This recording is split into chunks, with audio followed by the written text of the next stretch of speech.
नमस्कार। मेरे YouTube channel में सबका स्वागत है। बनारसी अंदाज अनिल कुमार मतलब अनक्कू साइकोलॉजी में सबका स्वागत है। जैसा कि मैंने पहला वीडियो बनाया था मेमोरी पे, और ये मेरा सेकंड वीडियो है ऑन मेमोरी पे। तो मेरे चैनल को प्लीज़ आप सब्सक्राइब करें, लाइक करें एंड कमेंट करें। तो मैंने यूनिट नंबर 5 जो NTA नेट का सिलेबस है, मेमोरी एंड फॉरगेटिंग, उसको मैंने स्टार्ट किया था। और मैं अब सेंसरी मेमोरी पढ़ाऊँगा। इसके पहले मैंने डिस्कस किया था इनकोडिंग, स्टोरेज और रिट्राइवल क्या होता है। जैसा कि आप यहाँ देख सकते हैं, मैंने पहले क्लास में ये बताया था मेमोरी क्या है, कंपोनेंट्स क्या है, और उसके बाद मैंने बताया था टाइप्स ऑफ मेमोरी क्या है। तो फिर मैं आज डिस्कस करता हूँ sensory memory. Sensory memory actual में क्या है कि इसकी जो स्टोरेज होती है 1 सेकेंड तक होती है। कहीं कहीं 2 से 10 सेकेंड भी देखा गया है। तो सेंसरी मेमोरी है क्या? सेंसरी मेमोरी एक छोटी शॉर्ट ड्यूरेशन वाली मेमोरी है। यह अधिक से अधिक 1 सेकेंड की ड्यूरेशन के लिए डाटा को स्टोर करके रखता है। अधिक से अधिक 1 सेकेंड तक डाटा को स्टोर करके रख सकता है। लेकिन जो इकोइक मेमोरी होता है, जो इसका पार्ट है सेंसरी मेमोरी का, उसमें 10 सेकेंड तक भी डाटा को स्टोर करते हुए देखा गया है।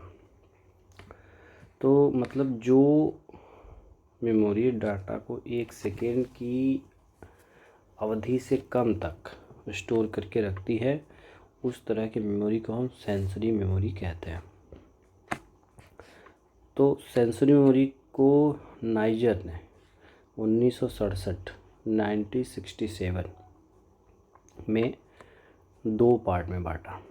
एक को बोला उन्होंने फर्स्ट ये आइकॉनिक मेमोरी, दूसरा इकोइक मेमोरी। आइकॉनिक मेमोरी को हिंदी में प्रतिचित्रात्मक स्मृति बोलते हैं और इकोइक मेमोरी को प्रतिध्वनिक स्मृति बोलते हैं। तो आइकॉनिक मेमोरी क्या होता है?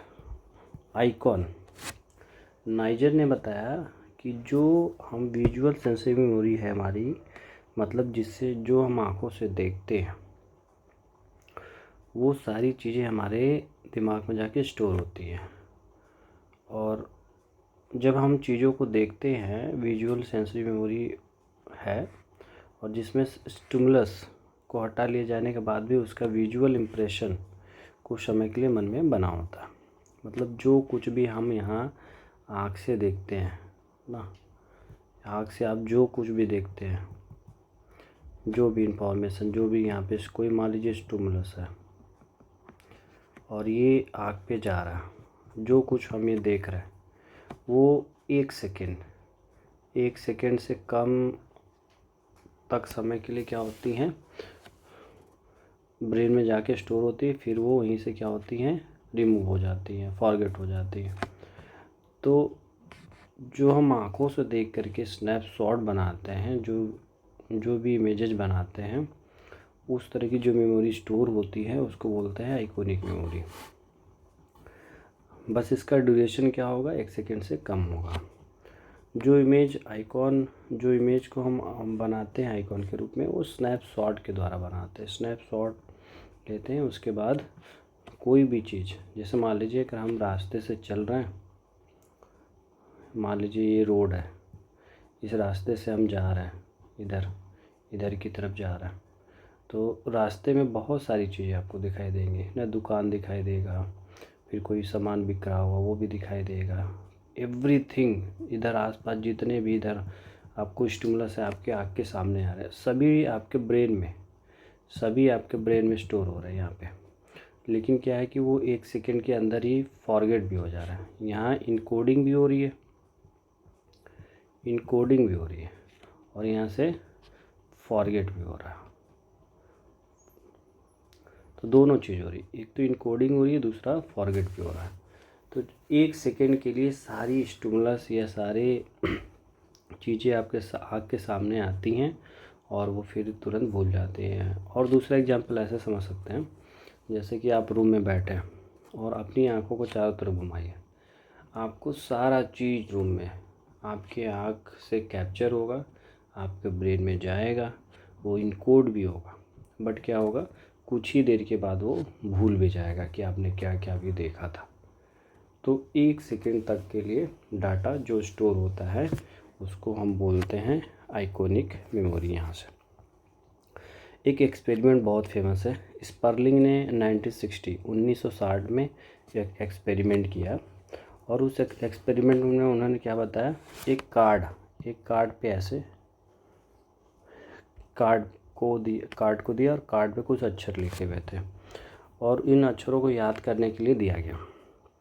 जब कुछ ही सेकंड के लिए, तो जब मतलब 250 मिली सेकेंड के लिए, 1 सेकंड के 1/4 भाग जो होता है 250 मिली सेकेंड लगभग होता है, मतलब 250 मिली सेकेंड के लिए दिया गया। तो देखा गया कि यहाँ पे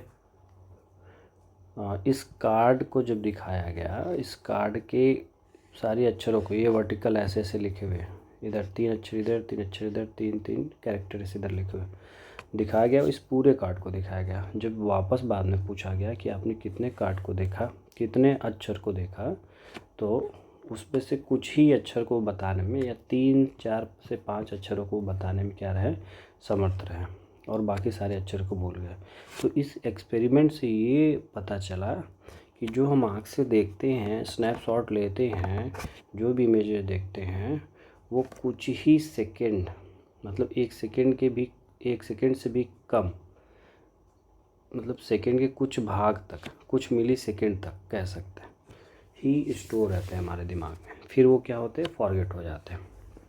तो इससे ये भी पता चलता है कि जो हमारा आइकॉनिक मेमोरी होता है उसकी स्टोरेज जो क्षमता होती है 1 सेकंड के कम होती है। इस स्पर्लिंग के एक्सपेरिमेंट से क्लियर हुआ। दूसरा, आइकॉनिक मेमोरी की अवधि 250 मिली सेकेंड, जैसा मैंने पहले बताया, 1/4 सेकंड होती है। और उसमें एक वर्ड आता है स्कैडेट्स क्या होता है, जब हम किसी स्टिमुलस पर, मान लीजिए कोई स्टिमुलस है और आप यहाँ से देख रहे हैं, आपकी आंखें देख रही है, तो ये स्टिमुलस से आपकी आंखें थोड़ी सी मूवमेंट करती है। किसी भी स्टिमुलस पर जब आप फोकस करते तो आपकी आईज, मतलब आँख थोड़ी मूवमेंट करती है, और उस मूवमेंट के बावजूद भी हमको कोई भी स्टिमुलस क्लियर दिखता है, मतलब हमारी आँख मूवमेंट कर रही है कंटिन्यू, लेकिन फिर भी हमको कोई चीज़ स्पष्ट दिख रहा है। जो ये आपकी आँख है, ये जो आई बॉल है, वो कंटिन्यू मूव करती रहती है थोड़ा थोड़ा, उस मूवमेंट के बावजूद भी हमको क्या है, इमेजेस, अगर हम कोई यहाँ इमेज देख रहे हैं, जैसे यहाँ हम खड़े हैं और यहाँ कोई इमेज है, तो भी हम उसको क्लियर देख पाते हैं, जबकि जब हमारी आँख मूवमेंट करी तो क्लियर नहीं दिखना चाहिए, लेकिन इस मूवमेंट के बावजूद भी हम देख पाते हैं। तो इसको बोलते हैं स्कैडेट्स। जब हम किसी यहाँ पे लिखा हुआ, जब हम किसी वस्तु दीपक पर देखते हैं तो आँख बहुत हल्का गति करता, मूवमेंट करता है, जिसे हम स्कैडेट्स बोलते हैं। स्कैडेट्स मूवमेंट के बावजूद भी अगल बगल की चीज़ों को कंटिन्यूअस और स्टेबल ढंग से हम देख पाते हैं। तो मतलब हमारी आँख जो स्कैडेट्स मूवमेंट है उसके बावजूद भी, जबकि अगर कंटिन्यूअस आप देख रहे हो तो नहीं देख पाना चाहिए आपको, लेकिन आप देख पाते हैं। तो एक अगर आए स्कैडेट्स क्या है या स्कैडेट मूवमेंट क्या है, तो ये चीज़ था। दूसरा पार्ट है इकोइक मेमोरी। इकोइक मेमोरी क्या है, ये भी सेंसरी मेमोरी का दूसरा पार्ट है। इसमें ऑडिटरी स्टिमुलस, मतलब जो हम कान से सुनते हैं, उन डाटा को स्टोर किया जाता है हमारे ब्रेन में। तो इसमें ऑडिटरी स्टिमुलस के समाप्त हो जाने के बाद भी व्यक्ति थोड़े समय के लिए उसका श्रवण, ऑडिटरी इम्प्रेशन को अनुभव करता है। मतलब अगर हम कुछ बोल रहे हैं और आप सुन रहे हैं तो कुछ सेकंड के लिए डाटा स्टोर होगा, फिर कुछ फॉरगेट हो जाएगा। ऐसा नहीं कि वो सारी चीज़ फॉरगेट हो जाएंगी, कुछ चीज़ें फॉरगेट हो जाए, मैक्सिमम चीज़ें आपके दिमाग में रहेंगी और वो जा कर के नेक्स्ट शॉर्ट टर्म मेमोरी में सेव होंगी, फिर उसके बाद लॉन्ग टर्म में सेव होती जाएंगी। तो कुछ डाटा जो है हमारा शॉर्ट टर्म के लिए हमारे ब्रेन में स्टोर होता है। वो किससे रिलेटेड होता है? अगर वो आवाज़ से रिलेटेड है, मतलब वो साउंड से रिलेटेड है, वो ऑडिटरी है, ऑडिटरी स्टिमुलस से रिलेटेड है, तो हमारे दिमाग में वो स्टोर होता है। उसका वो भी 1 सेकेंड से कम के लिए होता है, बट कहीं कहीं भी एक्सपेरिमेंट किया गया तो पाया गया कि इससे ज़्यादा भी होता है, लगभग 2 सेकेंड से 10 सेकेंड के बीच भी होता पाया गया इकोइक मेमोरी की स्टोरेज। इस पे मैजरो ने 1970 में एक्सपेरिमेंट किया, बैकवर्ड मास्किंग पैराडाइम जिसको बोलते हैं। बैकवर्ड मास्किंग पैराडाइम में क्या होता है, 2 साउंड को, एक ये साउंड और दूसरी साउंड, मान लीजिए पहली साउंड और ये दूसरी साउंड है। पहले साउंड को एक बार उत्पन्न किया जाता है, फिर कुछ ही 20 मिलीसेकेंड के अंतराल पे दूसरी साउंड को भी पहला साउंड के जस्ट बाद 20 मिलीसेकेंड के बाद दूसरे साउंड को यहाँ से किया जाता है। तो ये दोनों क्या होते हैं, थोड़ा सा ओवरलैप करते हैं। तो हम देखते हैं क्या है बैकवर्ड मास्किंग पैराडाइम में, यहाँ 20 से 250 मतलब 20 to 50 मिलीसेकेंड के बीच धीरे धीरे अंतर को बढ़ाया भी जाता है। तो हम देखते हैं जब 250 मिलीसेकेंड तक बढ़ाया जाता है तो चीज़ें में अंतर व्यक्ति करता पाया जाता है, तो इसे स्टोर करता रहता है। लेकिन 250 मिलीसेकेंड के जैसे ही बाद टाइम को बढ़ाते हैं, चीज़ हमारे मेमोरी में, हमारे स्टोरेज में कोई ज़्यादा फ़र्क नहीं दिखता है। तो इससे ये पता चलता है मैजर के इस एक्सपेरिमेंट से कि जो डाटा होता है मैक्सिमम 250 मिलीसेकेंड के बाद जो साउंड होता है वो हमारे दिमाग से ज़्यादा स्टोर नहीं हो पाता। तो इससे पता चलता है कि जो इसकी स्टोरेज क्षमता होती है वो 250 मिलीसेकेंड तक होती है। कुछ स्टडी में और भी पाया गया कि 2 सेकेंड से वही 10 सेकेंड तक भी इसकी स्टोरेज क्षमता पाई गई है। तो 2 एक्सपेरिमेंट था, मैजरो का एक्सपेरिमेंट है इकोइक मेमोरी के लिए बैकवर्ड मास्किंग पैराडाइम, दूसरा है आइकॉनिक मेमोरी स्पर्लिंग का। तो दोनों से पता लगभग यही चलता है कि जो स्टोरेज क्षमता होती है यहाँ पे सेंसरी मेमोरी की स्टोरेज क्षमता कितनी होती है, 1 सेकेंड तक होती है। 1 सेकेंड तक हम चीज़ों को जब स्टोर करके ब्रेन में रखते हैं तो हमारी सेंसरी मेमोरी वहाँ वर्क करती है। एक ये इम्पोर्टेंट चीज़ है, पूछता है अक्सर, देखिए इकोइक मेमोरी की अवधि आइकॉनिक मेमोरी की अवधि से लंबी होती है। मतलब जो इकोइक मेमोरी है वो आइकॉनिक मेमोरी से ज़्यादा लंबे समय तक स्टोर रहता है। बट अगर कैपेसिटी की बात करें कौन सबसे ज़्यादा स्टोरेज करता है, तो हमारी आइकॉनिक मेमोरी सबसे ज़्यादा स्टोर करती है। मतलब इकोइक मेमोरी आइकॉनिक मेमोरी से कम स्टोर करती है। मतलब वही चीज़, आइकॉनिक मेमोरी हमारा ज़्यादा करती है। जो ये आइकॉनिक है, आइकॉनिक मेमोरी हमारा ज़्यादा करेगा क्या, स्टोरेज, और जबकि इकोइक मेमोरी क्या करेगा, इकोइक मेमोरी हमारा कम करेगा स्टोरेज। तो ये ज़्यादा स्टोरेज करेगा, इकोइक मेमोरी कम स्टोरेज करेगा। लेकिन अगर ड्यूरेशन की बात, कौन लंबे समय तक स्टोरेज करेगा, तो इकोइक मेमोरी जो है वो लंबे तक समय तक स्टोर करेगा, और जो आइकॉनिक मेमोरी बहुत कम तक स्टोर करता है। यहाँ से हम ये देख सकते हैं एकदम क्लियर कि सेंसरी मेमोरी जो हमारी थी 1 सेकेंड तक स्टोर करके रख सकता है। तो फिर से मैं बताता हूँ एकदम क्लियर, सेंसरी मेमोरी क्या है, मतलब 1 सेकेंड तक डाटा को जो स्टोर करके हमारे ब्रेन में रखे वो हमारी सेंसरी मेमोरी होती है। सेंसरी मेमोरी 2 तरह की होती है जिसको नाइजर ने 1967 में बताया, आइकॉनिक मेमोरी और इकोइक मेमोरी। आइकॉनिक मेमोरी क्या होती है, जो इमेजेस बनते हैं हमारे दिमाग में, जो हम स्टिमुलस को देखते हैं आँख के द्वारा, जो इमेजेस बनते हैं वो हमारे दिमाग में स्टोर होता रहता है, उस तरह की मेमोरी को आइकॉनिक मेमोरी कहते हैं। दूसरा वो होता है हमारा इकोइक मेमोरी, जो साउंड कान के द्वारा जो आता है उसको हम बोलते हैं इकोइक मेमोरी। और एक मेमोरी यहाँ से बात की गई है जिसको मैंने बताया था फर्स्ट वीडियो में, haptic memory. Haptic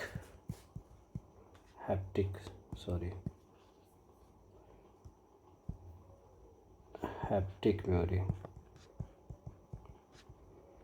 haptic memory में क्या होता है, जो टच होता है, जो भी टच, मान लीजिए हमारा ये हाथ है, हैंड है, समझिए हैंड है, इस हैंड पे एक यहाँ मच्छर बैठता है, मॉस्किटो, तो हमको तुरंत याद होता है, तुरंत हमको पता चलता है यहाँ पे। तो कुछ सेकंड के लिए जो टच के द्वारा हमको महसूस होता है, जो इमेजेस हम बनाते हैं अपने दिमाग में और स्टोर करते हैं, उसको हम बोलते हैं हैप्टिक मेमोरी। मतलब हैप्टिक मेमोरी आ जाए तो आपको बस याद रखना है टच से रिलेटेड है। कोई भी चीज़ अगर टच होता है तो अगर वो चीज़ याद रहती है तो हैप्टिक मेमोरी, वो भी 1 सेकंड के लगभग ही होती है लगभग। तो यहाँ से हम क्लियर देख सकते हैं। तो सेंसरी मेमोरी हमारा ख़त्म। फिर हम बात करते हैं शॉर्ट टर्म मेमोरी, जो मैंने आपको पहले बताया था यहाँ पे। तो हमने अभी बात कर लिया सेंसरी मेमोरी यहाँ पे कि सेंसरी मेमोरी क्या है, सेंसरी मेमोरी में आइकॉनिक मेमोरी क्या है और इकोइक मेमोरी क्या है, और तीसरा क्या है हैप्टिक मेमोरी क्या है। 3 चीज़ मैंने अभी बात किया। अब हम बात करते हैं दूसरा टाइप्स ऑफ मेमोरी में, शॉर्ट टर्म मेमोरी क्या है। शॉर्ट टर्म मेमोरी, तो यहाँ से देख सकते हैं short term memory,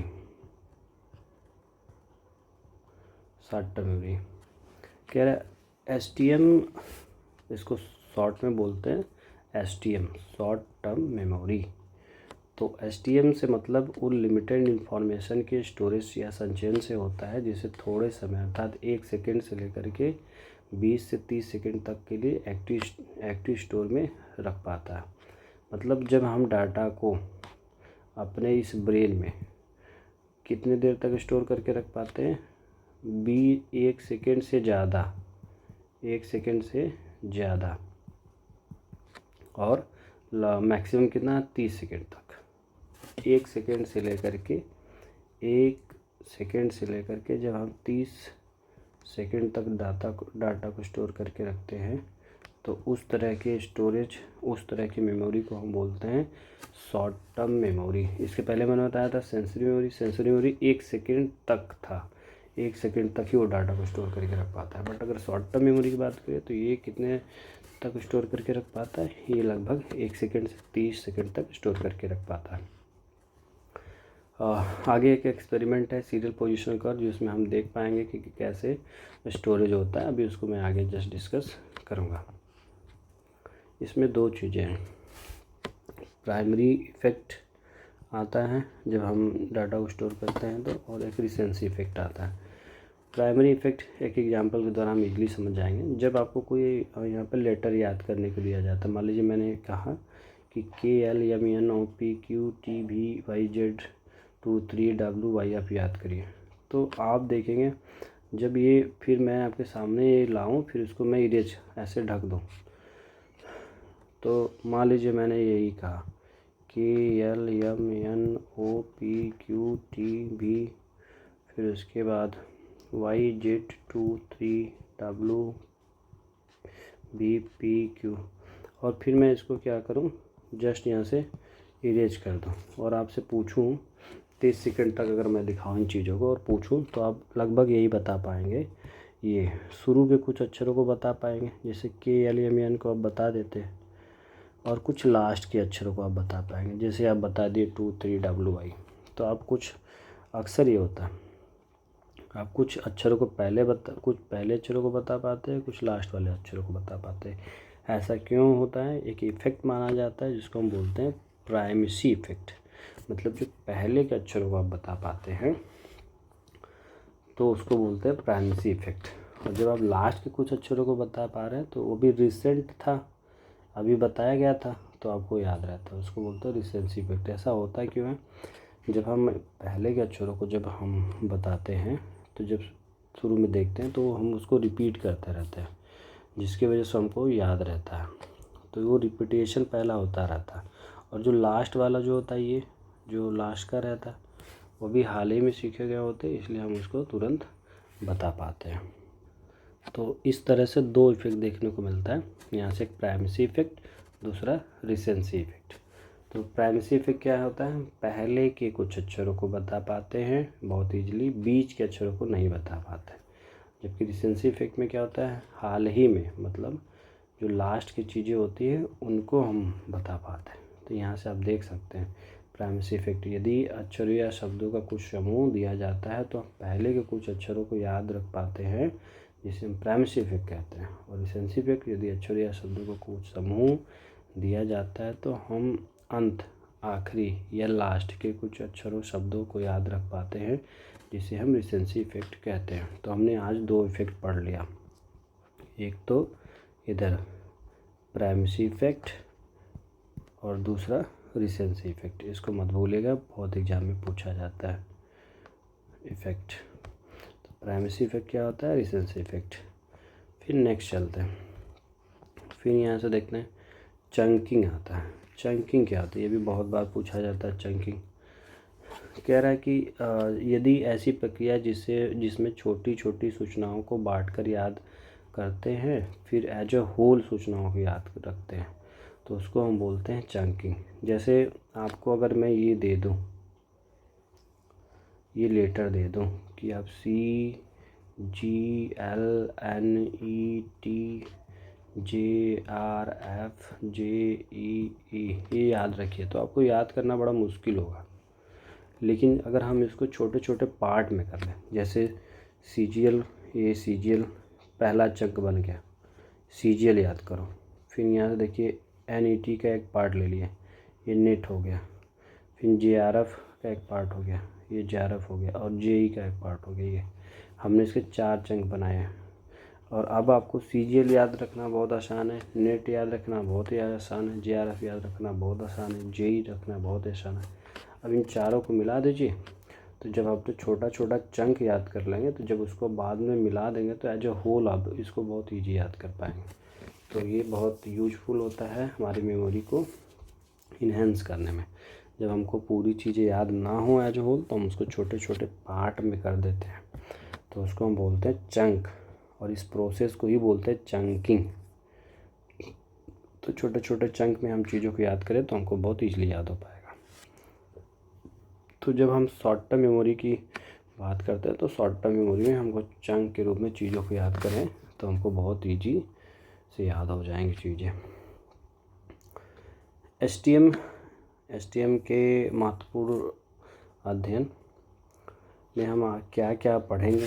short term memory बहुत ब्रॉड है, तो शॉर्ट टर्म मेमोरी को हम बहुत ब्रॉड तरीके से पढ़ेंगे अभी। तो सबसे पहले पढ़ेंगे size of the short term memory. Size मतलब इसकी साइज, स्पैन कितना होता है। फिर ड्यूरेशन, ये कितने समय तक स्टोर करके रख पाते हैं। फिर पढ़ेंगे, तीसरा चीज़ पढ़ेंगे coding in short term memory, coding कैसे होती है शॉर्ट टर्म मेमोरी। फिर चौथा पढ़ेंगे रिहर्सल कैसे होता है। पांचवा रिट्राइवल कैसे होता है शॉर्ट टर्म मेमोरी से। और छठा पढ़ेंगे फॉरगेटिंग कैसे होती है। तो सबसे पहले हम देखते हैं size of the short term memory. Memory की साइज कितनी होती है, जो हमारा STM मेमोरी है उसमें कितना स्टोर करके रख पाएंगे डाटा को। तो दो मेथड है। एक बोलते हैं, जैसे मैंने पहले आया था term, serial position curve method. दूसरा है memory span method. Serial position curve method में हम क्या करते हैं, चंकिंग के द्वारा, चंकिंग 2 या 5 स्टिमुलस को हम याद कर पाते हैं। चंकिंग के द्वारा 9 से भी ज़्यादा स्पैन को बढ़ा सकते हैं। मतलब हम 2 से 5 चीज़ें मैक्सिमम स्टोर करके रख पाते हैं अगर सीरियल पोजीशन कर्व मेथड के द्वारा हम देखें तो। अगर इन्हांस करना है तो हमको छोटे छोटे पार्ट में याद करना पड़ेगा, जिसको हम अभी चंकिंग बताए थे। अगर हम चंकिंग का यूज करते हैं तो मैक्सिमम हम क्या कितने रख पाते हैं, 9 according to serial position curve. 9 चीज़ों को याद रख पाएंगे, मतलब 9 स्टिमुलस को हम याद रख सकते हैं ना। क्योंकि मैंने बताया था शॉर्ट टर्म मेमोरी कितने, सिर्फ 30 सेकेंड तक ही डाटा को स्टोर करके रख पाता है। तो वो चीज़, अगर मेमोरी स्पैन मेथड देखें तो मिलर, बहुत एक्सपेरिमेंट में पूछा गया 1956 मिलर ने बताया, मैजिक नंबर दिया। मैजिक नंबर क्या है, 2 + -7 2 + -7, मतलब अगर हम 2 में 7 जोड़े तो 9 और 2 घटा दे तो लगभग 7 में से लगभग वही आ जाएगा, मतलब 7 में से 2 घटा दे तो आ जाएगा ये 5। 5 से 9, 5 to 9 डाटा को हम स्टोर करके रख सकते हैं। तो पूछे कोई मैजिक नंबर क्या होता है, मैजिकल या मैजिक नंबर क्या होता है मिलर का, तो 2 + -7, ये ऑप्शन में आपको याद होना चाहिए।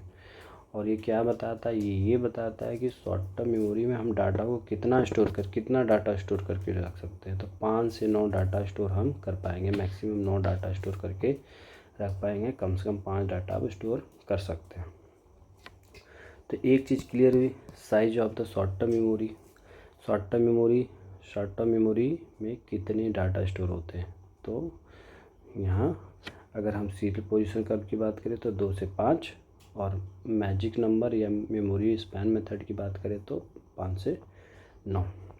दूसरा चीज़ जो इसमें इम्पोर्टेंट था, duration of the short term memory, यहाँ 20 to 30 सेकेंड लगभग इसका ड्यूरेशन माना जाता है। लगभग आप 30 सेकेंड तक मान लीजिए, मतलब 30 सेकेंड तक, 30 मिनट की बात नहीं हो रही, आधे घंटे की बात नहीं हो रही, मतलब 1 मिनट का आधा भाग में कह रहा हूँ। 30 सेकेंड तक डाटा जो स्टोर होता है वो STM होता है।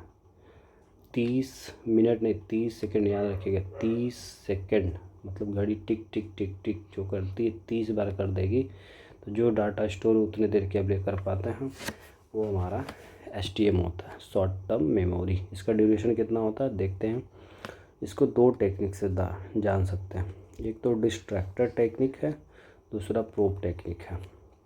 डिस्ट्रैक्टर टेक्निक क्या है, डिस्ट्रैक्टर टेक्निक 30 सेकेंड तक हम डाटा को स्टोर करके रख पाते हैं। एक एक्सपेरिमेंट है पीटरसन एंड पीटरसन 1959, उन्होंने एक एक्सपेरिमेंट किया।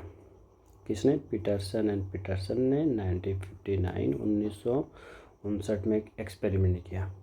उन्होंने क्या देखा, उन्होंने कुछ अक्षरों को ना, इसमें से 3 पद KTS वर्ड लिया था, और फिर कुछ नंबर में से 3 जैसे उन्होंने कुछ अक्षर ये दे दिए याद करने के लिए KTS पद वाले अक्षर को, और 3 घटते हुए क्रम में घटाकर कुछ नंबर को दे दिए, जैसे कि 854 में से 3 घटाओ तो 851, फिर 851 में से 3 घटाओ तो 848।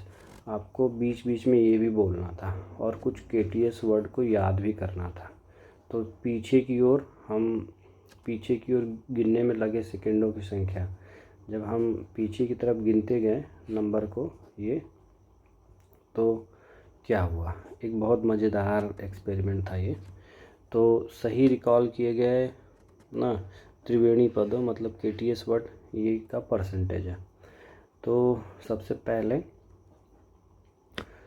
जब 3 दिया गया तो देखा गया जब 3 सेकेंड बीता, 3 सेकेंड तक तो स्टूडेंट को 75% चीज़ें याद थी, 75% वो रिकॉल कर गया 3 सेकेंड के अंदर। लेकिन जब और 3 अक्षर को याद करने को बोला गया और 3 घटा के बीच बीच में बोलना भी था उसको, तो देखा गया जैसे ही 6 सेकेंड बीता तो 55% चीज़ें याद रह गई उसको, और बाकी जब 9 सेकेंड बीता तो 32%, और जब 12 सेकेंड बीता तो 18%, और जब 15 सेकेंड बीता तो 10%, और जब 18 सेकेंड बीत गया तो 6% ही चीज़ें याद रह पाई। तो पीटरसन ने बताया कि 18 सेकेंड तक ही डाटा लगभग इसमें स्टोर होके रहता है।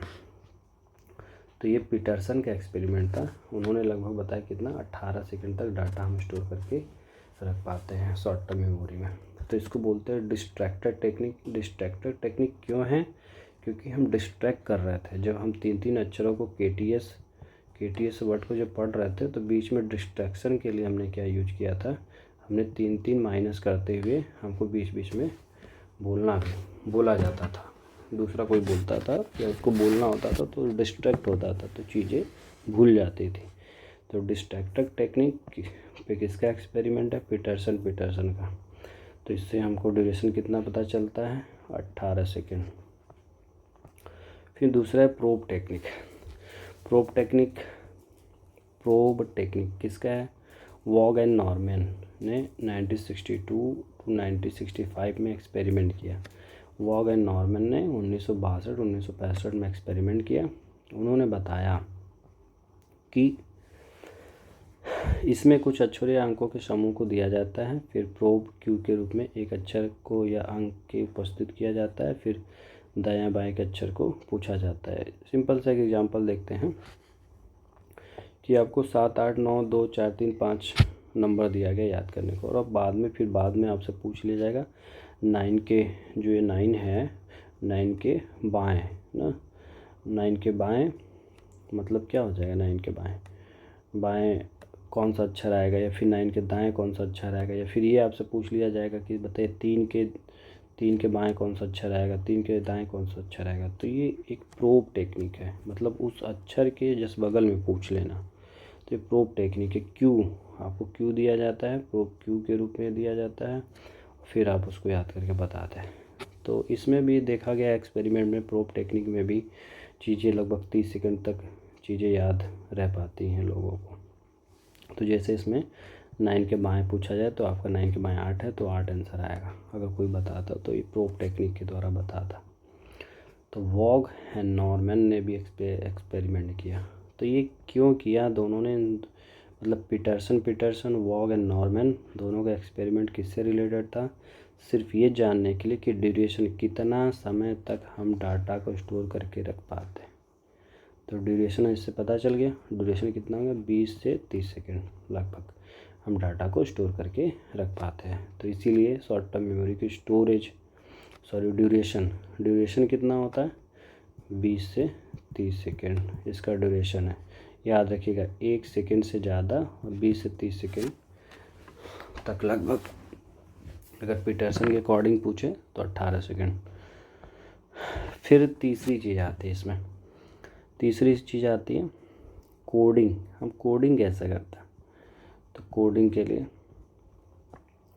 कोडिंग को हम नेक्स्ट वीडियो में पढ़ेंगे, कोडिंग कैसे होती है शॉर्ट टर्म मेमोरी में।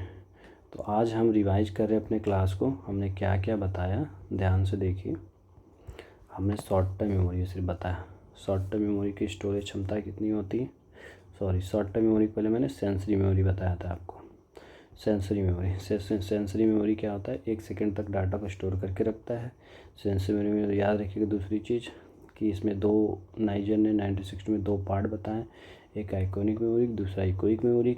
आइकॉनिक मेमोरी में हम क्या करते हैं, जो इमेज बनाता है आँखों के द्वारा, वो जो मेमोरी 1 सेकेंड तक की होती है उसको आइकॉनिक मेमोरी बोलते हैं। इकोइक मेमोरी जो हम अपने इस पे किस में एक्सपेरिमेंट किया था? स्पर्लिंग ने एक्सपेरिमेंट किया था 1960 में। और बाकी जो आइकॉनिक मेमोरी होती है उसमें स्कैडेट्स मूवमेंट के बावजूद भी हम चीज़ों को देख पाते हैं। दूसरा चीज़ उन्होंने बताया था इकोइक मेमोरी में हम क्या करते हैं? ऑडिटरी स्टिमुलस, मतलब हम चीज़ों को जो कान से सुनते हैं उसको 1 सेकेंड तक जब याद करके रखते हैं, तो उस तरह की मेमोरी को इकोइक मेमोरी बोलते हैं। मैजरो ने इस पर एक्सपेरिमेंट किया था, बैकवर्ड मास्किंग पैराडाइम्स, और उसके 20 से 250 मिली सेकेंड तक इसकी स्टोरेज क्षमता ड्यूरेशन बताया था। और 2 चीज़ इसमें बताया, जो आइकॉनिक मेमोरी होती है और इकोइक मेमोरी होती है। तो इकोइक मेमोरी की अवधि मतलब ड्यूरेशन ना आइकॉनिक मेमोरी से ज़्यादा होती है, अवधि से लंबी होती है, परंतु कैपेसिटी क्या होती है? कम होती है इकोइक मेमोरी की। जबकि जो आइकॉनिक मेमोरी, जो इमेजेज होते हैं वो ज़्यादा देर तक स्टोर रहते हैं, तो स्टोरेज क्षमता आइकॉनिक मेमोरी की होती है, मैंने बताया था। तीसरा बताता है हैप्टिक मेमोरी, टच से रिलेटेड जो मेमोरी हमको याद रहती हैं उसको हम हैप्टिक मेमोरी बोलते हैं। फिर दूसरा पार्ट शॉर्ट टर्म मेमोरी हमने बताया। शॉर्ट टर्म मेमोरी में मैंने आपको बताया कि इसकी स्टोरेज क्षमता 1 सेकंड से लेकर के 30 सेकंड तक जाने जाती है। इसको हम इजीली, इसमें प्राइमेसी इफेक्ट बताया और दूसरा रिसेंसी इफेक्ट बताया। प्राइमेसी इफेक्ट में मैंने बताया जो पहले की कुछ चीज़ें याद रह जाती हैं और कुछ लास्ट की चीज़ें याद रह जाती हैं जब आपको ढेर सारे अक्षर क्रम से दिए जाते हैं तो रिकॉल करने में। तो जो पहले के आप क्यों रिकॉल कर पाते हैं? क्योंकि आप उसको रिवाइज करते रहते हैं, इसकी वजह से आप रिकॉल कर पाते हैं, उसको प्राइमेसी इफेक्ट बोलते हैं। और लास्ट के कुछ अक्षरों को आप याद रख पाते हैं क्योंकि हाल ही में सीखे होते हैं, उसका भी रिवीजन होता रहता है, रिसेंसी इफेक्ट होता है। बीच पे हम चीज़ों को नहीं याद रख पाते हैं, क्योंकि हम उसको रिकॉलिंग नहीं कर पाते, क्योंकि पहले रिकॉलिंग में हमारा समय चला जाता है, लास्ट के जो अभी हाल ही में सीखे होते हैं उसके रिकॉलिंग में हमारा समय चला जाता है। फिर मैंने बताया आपको चंकिंग क्या होता है। जब हमको बहुत सारे अक्षर एक साथ दे दिए जाते हैं, बहुत सारी सूचनाएं एक साथ दे दी जाती हैं, तो हम क्या करते हैं, उसको छोटे छोटे पार्ट में अगर हम बांट के याद करें, चंक बना के याद करें, तो हमको इजली याद हो जाता है। तो हम चंकिंग के द्वारा चीज़ों को बहुत ज़्यादा याद कर सकते हैं। फिर एसटीएम में महत्वपूर्ण अध्ययन मैंने बताया क्या क्या है। तो size of the short term memory मैंने बताया, duration of the short term memory, coding कैसे होता है अभी नेक्स्ट क्लास में बताऊँगा। साइज में मैंने आपको बताया 2 चीज़, सीरियल पोजीशन कर्व के द्वारा हम क्या करते हैं 2 से 5 स्टिमुलस को स्टोर करके रख पाते हैं, और चंकिंग के द्वारा 9 तक इसको बढ़ाया जा सकता है। अब मेमोरी स्पैन मेथड में देखिए, मिलर ने एक एक्सपेरिमेंट किया और 1956 में एक्सपेरिमेंट किया, और लगभग उन्होंने बताया कि 2 ± 7, इसको मैजिक नंबर मैंने बताया 2 ± 7, 2 ± 7, 2 ± 7 याद रखिएगा। इसमें हम मैक्सिमम 9 चीज़ों को स्टोर करके रख पाते हैं। फिर ड्यूरेशन ऑफ द बताया, ड्यूरेशन 2 टेक्निक है, डिस्ट्रैक्टर टेक्निक थी, प्रोब टेक्निक थी। डिस्ट्रैक्टर टेक्निक में पीटरसन ने एक्सपेरिमेंट किया था और उन्होंने बताया था 18 सेकंड तक हम डाटा को स्टोर करके रख पाते हैं। फिर प्रोब टेक्निक में हम क्या करते हैं, क्यू के रूप में डाटा को हम पूछते हैं, तो यहाँ से क्यू के रूप में हम देख सकते हैं। तो प्रोब टेक्निक, तो यहाँ से ड्यूरेशन पता चलता है। तीसरे वीडियो हम ये देखेंगे कोडिंग कैसे होती है, शॉर्ट टर्म मेमोरी में कोडिंग कैसे होती है। चलिए, तो थैंक यू। अगर मेरा वीडियो पसंद आए तो इसको लाइक, सब्सक्राइब और बाकी थंब जरूर लगाइए, जिससे मैं आगे की क्लासेज और अच्छे से पढ़ाऊँ। Thank you so much.